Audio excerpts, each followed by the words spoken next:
I'm 40, married, exhausted, and I don't recognize myself anymore. I'm 40 years old. I'm married. I have a 6-year-old son, and most days I feel like I'm disappearing. I don't say that for drama. I say it because it's the most honest way I can describe what my life feels like right now. I look in the mirror some mornings, and I recognize the face, but not the woman behind it. People see me and think I have a normal life. A good life, even. A job, a husband, a child, a home. On paper, everything looks fine. But inside, I feel mentally exhausted in a way I don't know how to explain without sounding ungrateful. This is me trying anyway.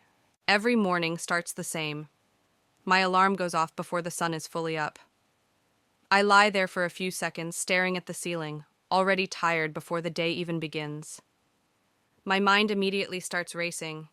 Work deadlines, emails I didn't answer, the lunch I need to prepare, the laundry I forgot in the machine, the school message I haven't replied to yet.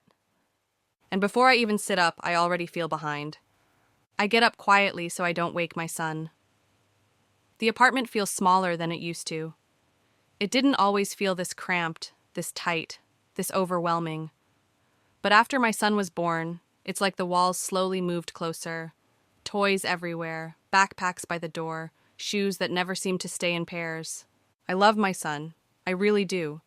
He's kind, curious, and full of energy.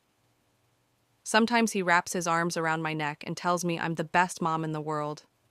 And for a moment, I feel like maybe I'm doing something right. But loving him doesn't erase the exhaustion. I make breakfast while checking emails on my phone. Work doesn't wait. It never waits. My job demands focus, speed, availability. Meetings stack on top of meetings. Messages come in late at night and early in the morning.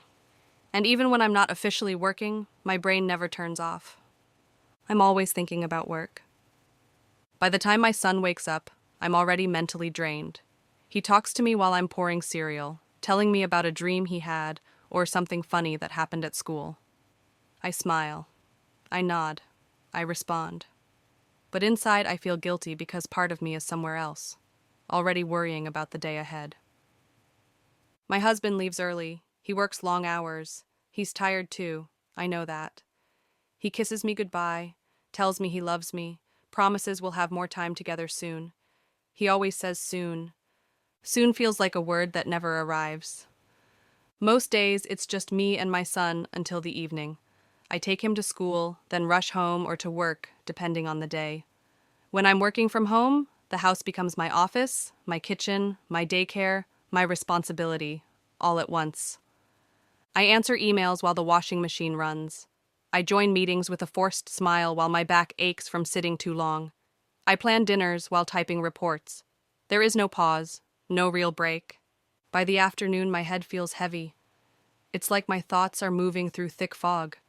Simple decisions feel overwhelming. I forget small things, where I put my keys, what someone just said to me, why I walked into a room. And then I wonder, is this burnout? Or is this just what life looks like now? When my son comes home, he wants my attention. He wants to play. He wants to talk. He wants me. And I try. I really try. But sometimes my patience is thin, stretched to its limit. I snap more easily than I want to admit. And the look on his face afterward stays with me longer than the argument itself. At night, when my husband finally comes home, he's exhausted. He eats quickly. He scrolls on his phone. He talks about work. And I listen, because I don't want to add more weight to his day. But deep down, I feel lonely. We sleep in the same bed, but it often feels like we live in different worlds. There's no time for real conversations, no time to sit and just be together. Intimacy becomes another thing on the to-do list that never gets checked. And sometimes, lying there in the dark, I ask myself a question I'm ashamed of. How did my life become this small? Before I continue, I want to say something. If you relate to stories like this, if you feel seen or understood right now, please consider subscribing to this channel. There are many stories like mine here, stories that remind us we're not alone in feeling overwhelmed, tired, or lost. Your support helps these voices be heard, because this next part, was the hardest for me. The breaking point didn't come in a dramatic way. There was no big fight, no screaming, no collapse. It was a quiet moment. One evening, I was standing in the kitchen, holding my phone in one hand and a pile of unfolded laundry in the other. My son was asking me to watch a short video he liked. My husband was late again. My work inbox was filling up. And suddenly, I couldn't breathe properly, and not a panic attack. Not exactly, just this overwhelming pressure in my chest. Tears started falling before I even understood why. I felt trapped.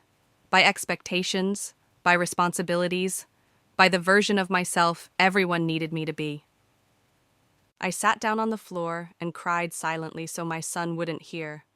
That was the moment I realized something was wrong. I wasn't just tired. I was mentally exhausted.